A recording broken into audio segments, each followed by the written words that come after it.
In nomine Patris et Filii et Spiritus Sancti. Amen. Shalom. Aleichem. Magandang umaga sa ating lahat sa mampanig ng buong mundo. Mga nakikinig at nanonood ngayon. Atin naman pakinggan ang mabuting balita ng Panginoon ayon kay San Mateo. Glory to you, Lord Jesus Christ. Noong panahong iyon, si Jesus ay nagpunta sa lupain malapit sa Tiro at Sidon. Lumapit sa kanya ang isang Kananiyang naninirahan doon at malakas na sinabi, "Panginoon, anak ni David, mahabag po kayo sa akin. Ang anak kong babae ay inaalihan ng demonyo at masyadong pinahihirapan." Ngunit kaputokmay di tumugon si Jesus at lumapit sa kanyang mga alagad at sinabi sa kanya, "Pagbigyan na nga po ninyo." At nang umalis, siya'y nag-iingay at susunod-sunod sa atin.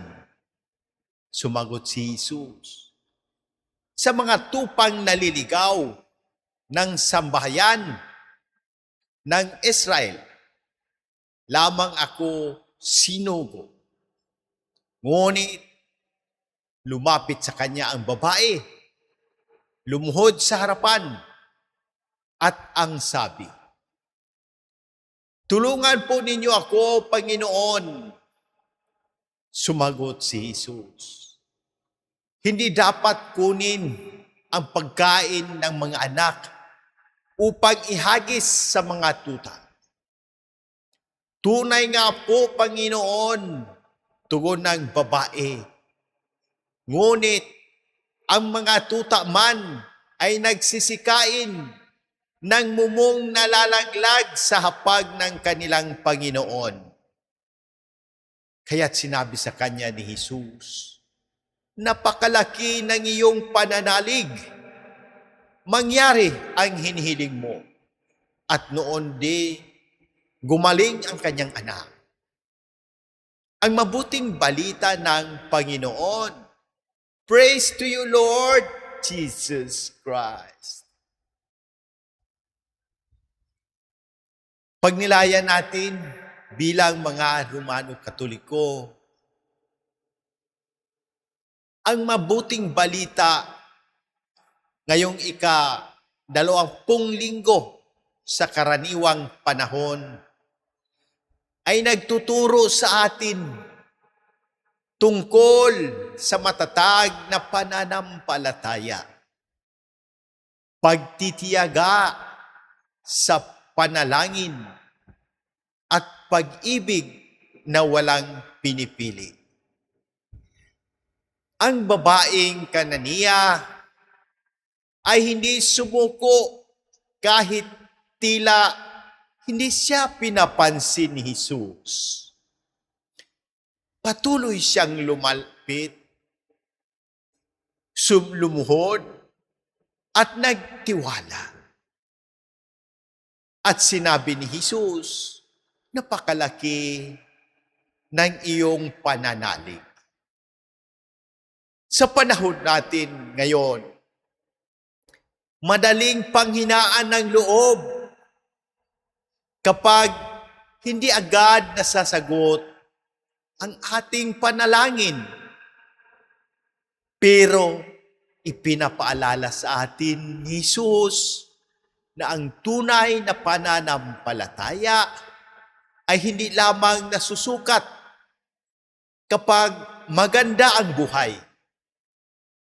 Mas nakikita ito kapag tayo ay naghihintay, nagtitiis, nagpapatawad, at patuloy na kumakapit sa Diyos. Makikita ba sa akin na sumusunod ako sa utos ng Diyos. Bilang isang Romano Katoliko, magandang tanungin ko ang aking sarili. Nakikita ba sa aking buhay ang pag-ibig ni Kristo?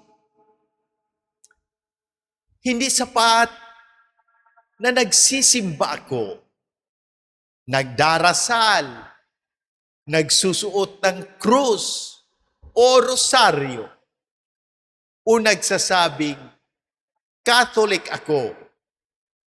Dapat makita rin ito sa aking ugali, salita, pakikitungo, at mga desisyon.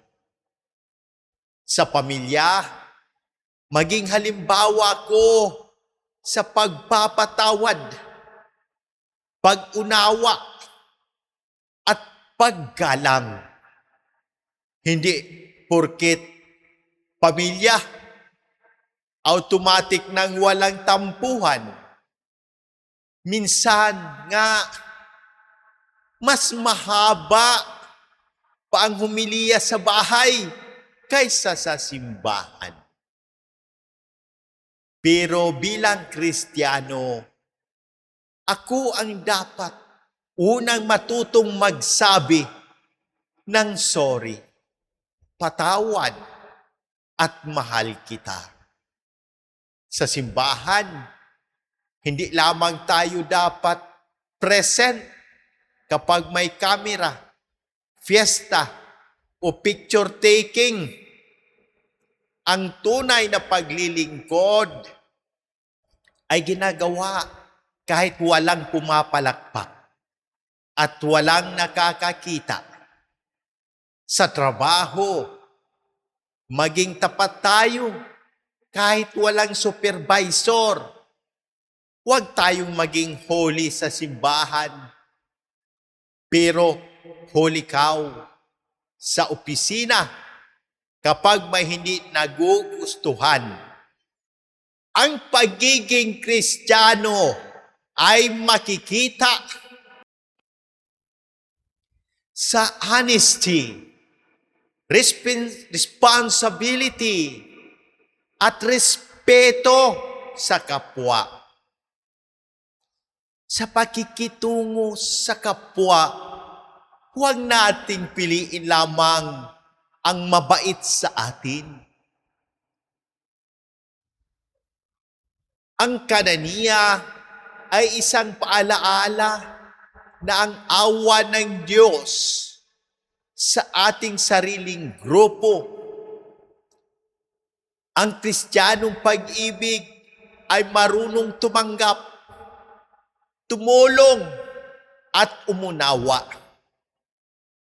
At maging sa politika, dapat nating tandaan ang pagiging Kristiyano ay hindi nangangahulugang ipagtatanggol natin ang lahat ng ginagawa ng ating paboritong politisyan. Kung tama, suportahan.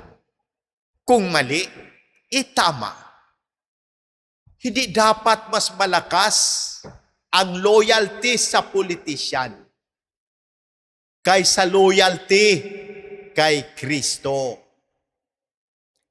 Ang ating konsensya ay dapat nakaugat sa katotohanan, katarungan, at kabutihang panlahat. Kaya ang tanong sa akin ngayon, kung makikita ng aking pamilya, katrabaho, kaibigan, at kapitbahay ang aking buhay, masasabi ba nila na may Kristo sa aking puso? Lord, gawin mo akong saksi ng iyong pag-ibig, hindi lamang sa salita, kundi sa aking gawa. Naway makita sa akin ang isang Kristiyanong marunong magmahal, magpatawad, tumulong, maging tapat at manindigan sa tama. Manalangin tayo. Panginoong Hesus, tulad ng babaeng Kananiya, turuan mo kami magkaroon ng matatag na pananampalataya. Kahit may pagsugok at panalangin na tila hindi agad nasasagot. Dalangin namin ang kagalingan at agarang pagpapagaling ni na Monsignor Ismael, Padre Lorenzo Boots, Padre Boy, Raul, Jonah, Adela, Fatima, Raymond Lawrence, Faith, Rino, Rochelle, Irene, Josefina, Elvera, Mary Ann, Abigail, Jemia, at ng buong pamilya. Gayon din ang lahat ng nakabasa, nakikinig at nanonood nito na may karamdaman, pisikal, emosyonal at espiritual. Pagpalain mo rin ang aming mga kaparian, ang aming mahal na Santo Papa Pope Leo XIV, Father Darwin, mga obispo, aming kura, paroko, dayusisan administrador, Monsignor Claro Caluya, Sister Sara, Jerry, at Erlinda. Bigyan mo sila ng lakas, karunungan at kabanalan sa kanilang paglilingkod. Gabayan mo ang pamahalaan ng Pilipinas, Pangulong Ferdinand Marcos Jr., Senado at Kongreso, mga gobernador, mayor at lahat ng lingkod bayan. Bigyan mo sila ng pusong makatarungan, tapat at tunay na naglilingkod sa bayan. Panginoon, tanggapin mo rin ang aming panalangin para sa mga pumanaw na si Papa Francisco, Padre Cesar, Ami, Reynard, Jared, at lahat ng aming mga mahal sa buhay at mga kaluluwang aming ipinapanalangin. Bigyan mo sila ng walang hanggang kapahingaan sa pamamagitan ng intersesyon ng mahal na Inang Maria.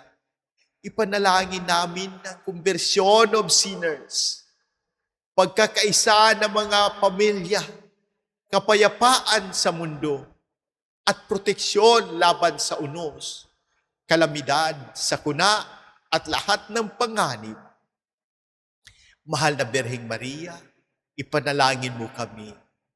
Sagrado Corazon ni Jesus, maawa ka sa amin.